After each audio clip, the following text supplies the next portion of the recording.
Hi hello friends, എല്ലാ കൂട്ടുകാർക്കും പുതിയൊരു റിവ്യൂയിലേക്ക് സ്വാഗതം. അങ്ങനെ വിക്രം പോലീസിന്റെ പിടിയിലാവാണ്. കോടതിയിലാണെങ്കിൽ ജാമ്യം കിട്ടാത്ത ഒരു വകുപ്പും കൂടിയിട്ടാണ്. ജാമ്യം ഒന്നും കിട്ടില്ലടോ. അങ്ങനെ വല്ലാത്തൊരു അവസ്ഥയിലാണ് വിക്രം കടന്നുപോയിക്കൊണ്ടിരിക്കുന്നത്. പ്രകാശ് ആണെങ്കിൽ പ്രാന്ത് പിടിക്കാണ്. പ്രകാശം വിചാരിക്കും ഒരിക്കലും കല്യാണിനെ തോൽപ്പിക്കാൻ പറ്റില്ലെന്ന് പ്രകാശം മനസ്സിലാക്കാണ്. അതെ, അവളെ തോൽപ്പിക്കണമെന്നുള്ള ചിന്ത അത് മാറ്റിക്കളയാം. എനിക്ക് എന്റെ മോനാണ് വലുത്, അല്ലാണ്ട് അവളുടെ മുമ്പിൽ ജയിച്ച് കാണിച്ചിട്ട് ആരെ കാണിക്കാനാ? അതുകൊണ്ട് എങ്ങനെയെങ്കിലൊക്കെ അവനെ ജയിലിൽ നിന്ന് പുറത്തേക്ക് കൊണ്ടുവരണം. അതിനുവേണ്ടി കല്യാണിയുടെ കാല് പിടിക്കേണ്ടി വന്നാലും കുഴപ്പമൊന്നുമില്ല എന്ന് പ്രകാശം വിചാരിക്കുവാണ്. അങ്ങനെ പ്രകാശൻ ഒരു മടിയും ഉളുപ്പും ഇല്ലാണ്ട് കല്യാണിയുടെ വീട്ടിലേക്ക് പോകുവാണ്, കിരണിന്റെ വീട്ടിലേക്ക് പോകുവാണ്. അങ്ങനെ കിരണിന്റെ വീട്ടിലേക്ക് എത്തുമ്പോൾ തന്നെ നമ്മുടെ കിരണിന്റെയും കല്യാണിക്കൊക്കെ കാര്യം മനസ്സിലാവും. കാല് പിടിക്കാൻ വേണ്ടി വന്നിരുന്നു. അപ്പൊ ദീപയും ഉണ്ടാവും കേട്ടോ. അങ്ങനെ നമ്മുടെ പ്രകാശം പറയുന്നുണ്ട്, കല്യാണി എന്തൊക്കെ പറഞ്ഞാലും ഞാൻ നിന്നെ ഒരുപാട് അവോയ്ഡ് ചെയ്തിട്ടുണ്ട്. നീ എന്റെ മോളല്ല, നീ അങ്ങനെയാണ്, നിന്നെ ഒരുപാട് ദ്രോഹിച്ചിട്ടൊക്കെ ഉണ്ട്. പക്ഷെ നീ അതൊന്നും മനസ്സിൽ വെക്കരുത്.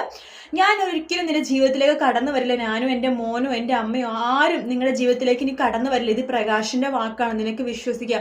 ഈ ഒരൊറ്റ പ്രാവശ്യം കൂടി നീ എന്നോടും എൻ്റെ മകനോടൊക്കെ ക്ഷമിക്കണം എന്ന് പറയുമ്പോൾ നമ്മുടെ കല്യാണി അച്ഛനായോണ്ട് തെറി പറഞ്ഞില്ലെന്നേ ഉള്ളൂ, ആട്ടി ഇറക്കി വിടുവാട്ടോ.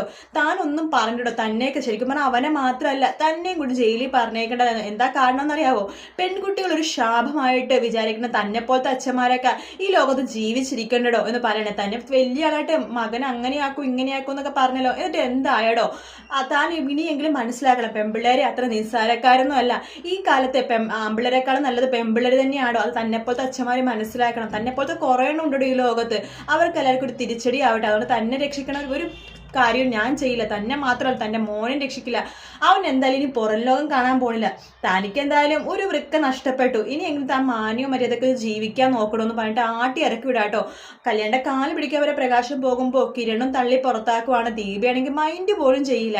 എന്തായാലും നല്ല നല്ല ഭാഗങ്ങളാണ് ഇനി കാണാൻ പോകുന്നത്. വീഡിയോ ഇഷ്ടപ്പെട്ടെങ്കിൽ ലൈക്ക് ചെയ്യുക, സബ്സ്ക്രൈബ് ചെയ്യുക, കമന്റ് ചെയ്യുക. മറ്റൊരു വീഡിയോ വീണ്ടും കാണാം. Take care, bye bye.